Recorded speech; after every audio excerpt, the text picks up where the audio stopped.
कल रात चंद्रमा पर ऐसा क्या हुआ जो अचानक रात के सन्नाटे में विक्रम लैंडर और प्रज्ञान रोवर की नींद खुल गई। इसके बाद प्रज्ञान रोवर और विक्रम लैंडर ने जो किया उसे देखकर अमेरिका और चीन के वैज्ञानिकों के होश उड़ गए। दोस्तों, जैसा कि हम सभी को पता है कि हमारा चंद्रयान 23 अगस्त को चंद्रमा के साउथ पोल पर लैंड करके इतिहास रच दिया था। प्रज्ञान रोवर और विक्रम लैंडर ने चंद्रमा की धरती पर 12 दिनों तक अपने कार्य को अंजाम दिया। इसके बाद विक्रम लैंडर और प्रज्ञान रोवर को स्लीप मोड में डाल दिया गया था। सब इस उम्मीद में थे कि 14 दिन बाद जब चंद्रमा पर फिर से उजाला होगा और सूर्य की किरणें प्रज्ञान रोवर पर पड़ेगी तो प्रज्ञान रोवर एक बार फिर से उठ खड़ा होगा। लेकिन इसी बीच अचानक कल फिर से विक्रम लैंडर और प्रज्ञान रोवर की नींद खुल गई, जिसके बाद विक्रम लैंडर ने रात के सन्नाटे में चंद्रमा पर एक भयानक आवाज को सुना। वो कौन सी है रहस्यमय आवाज जिसे प्रज्ञान रोवर ने अपने डिवाइस में रिकॉर्ड किया है?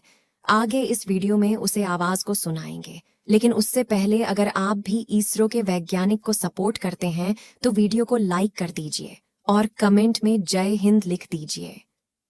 चंद्रमा के साउथ पोल पर अभी तक कोई भी देश नहीं गया था। इसरो के वैज्ञानिक ने चंद्रयान 3 को चंद्रमा के साउथ पोल पर लैंड कराकर इतिहास रच दिया, लेकिन नासा के वैज्ञानिकों को यकीन नहीं हो रहा था। उनको लग रहा था कि भारत ने दुनिया को एक मनगढ़ंत कहानी दिखाई है और चंद्रयान 3 चंद्रमा के साउथ पोल पर नहीं है।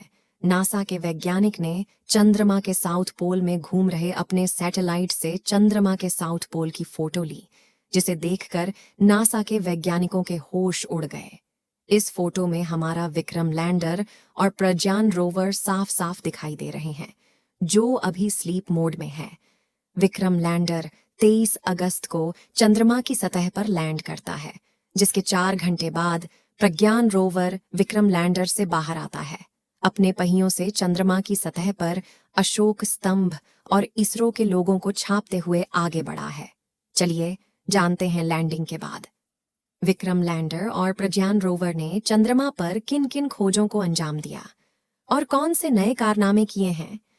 लैंडिंग के 4 दिन बाद यानी 27 अगस्त को विक्रम लैंडर में लगे चेस्ट उपकरण ने अपनी पहली रीडिंग ली थी। इस उपकरण ने चंद्रमा की सतह के टेम्परेचर को बताया। जहां चंद्रमा के सरफेस का तापमान 50 डिग्री सेल्सियस था, वहीं 8 सेंटीमीटर की गहराई में जाने पर इसका तापमान घटकर -10 डिग्री सेल्सियस हो गया। इसरो द्वारा शेयर किए गए इस ग्राफ को देखने से पता चलता है कि चांद की सतह बहुत ज्यादा गर्म है और थोड़ा सा ही नीचे जाने पर बहुत ज्यादा ठंडी है। 8 सेंटीमीटर की गहराई पर ही तापमान में इतना ज्यादा डिफरेंट देखने को मिल रहा है। उसी दिन इसरो ने ट्विटर पर 2 फोटो भी शेयर किया था, जिसमें प्रज्ञान रोवर एक गड्ढे में गिरने से बचा था।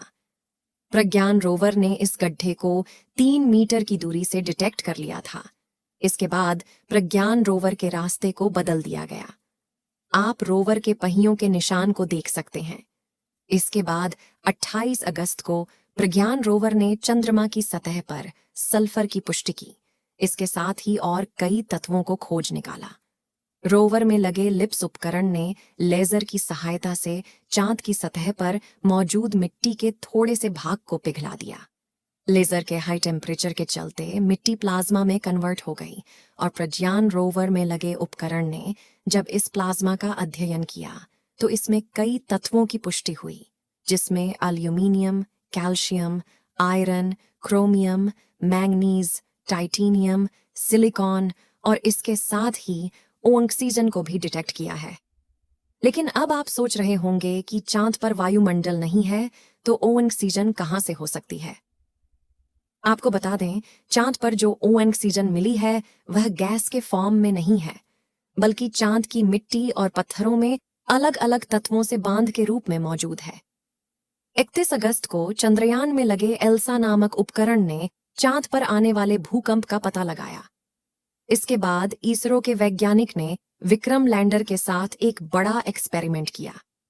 विक्रम लैंडर को पहले जिस स्थान पर लैंड कराया गया था वहां से हटाकर दूसरे स्थान पर लैंड कर दिया गया। लैंडर के इंजन को दोबारा से स्टार्ट किया गया था और 40 सेंटीमीटर की ऊंचाई तक ले जाकर फिर से लैंड कर दिया गया। इसी के साथ इसरो के वैज्ञानिक ने विक्रम लैंडर को चांद की धरती पर दोबारा से लैंड कराकर इतिहास रच दिया। इसके बाद 4 अगस्त को विक्रम लैंडर और प्रज्ञान रोवर को सुबह के 8 बजे स्लीप मोड में डाल दिया गया था। सभी उम्मीद लगाकर बैठे थे कि 14 दिन बाद फिर से प्रज्ञान रोवर उठेगा और चांद की धरती पर अपने कारनामों को दिखाएगा। लेकिन उससे पहले ही प्रज्ञान रोवर और विक्रम लैंडर ने कमाल कर दिया और चांद पर सुनाई देने वाली एक भयानक आवाज को रिकॉर्ड कर लिया। तो चलिए चंद्रमा की उस भयानक आवाज को सुनते हैं। लेकिन उससे पहले आपको बता दें कि हमारे सौर मंडल में उपस्थित सभी ग्रहों पर अलग अलग आवाजें सुनाई देती हैं। तो चलिए आज आपको इन सभी ग्रहों की आवाज को सुनाते हैं, जिसे सुनने के बाद आपके भी होश उड़ जाएंगे। इन सभी आवाजों को अगर आप हेडफोन लगाकर सुनेंगे तो यह आवाज ज्यादा स्पष्ट रूप से सुनाई देगी। इसमें कुछ आवाज बहुत ही डरावनी और रहस्यमय है।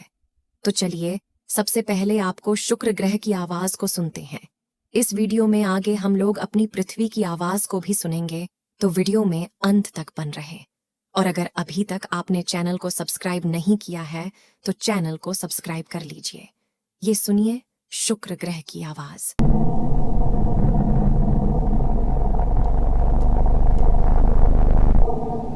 ये रही अब बुध ग्रह की आवाज, इसे आप ध्यान से सुनिएगा।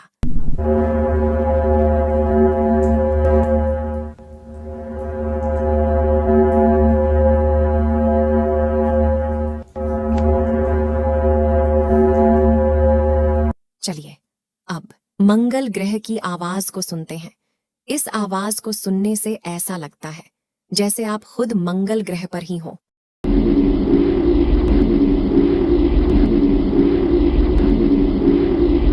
अब आपको शनि ग्रह की आवाज को सुनाएंगे, जो सुनने में बेहद भयानक लगती है।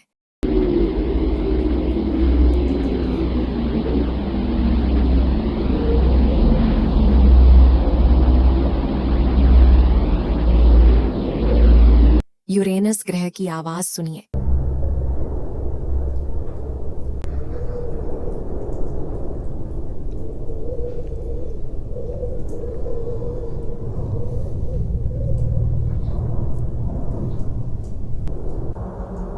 अब नेपच्यून ग्रह की आवाज को सुनाते हैं।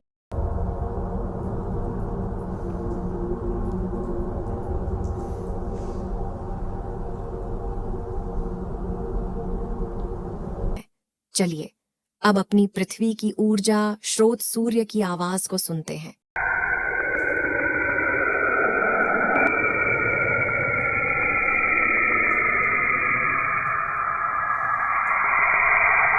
अब हम आपको अपनी पृथ्वी की आवाज को सुनाएंगे, जो हमें धरती से बैठकर सुनाई नहीं देती है।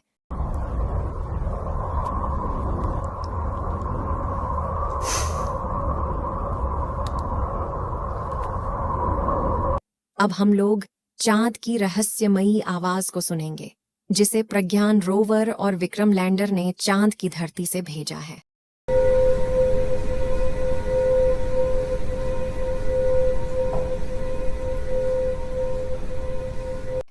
दोस्तों, प्रज्ञान रोवर और विक्रम लैंडर अभी भी 14 दिनों तक अपनी रिसर्च को जारी रखेंगे। तो देखते हैं अगले 14 दिनों तक प्रज्ञान रोवर और विक्रम लैंडर क्या क्या रिसर्च करते हैं। दोस्तों, इसरो के वैज्ञानिक के लिए कमेंट बॉक्स में जय हिंद जरूर लिखें।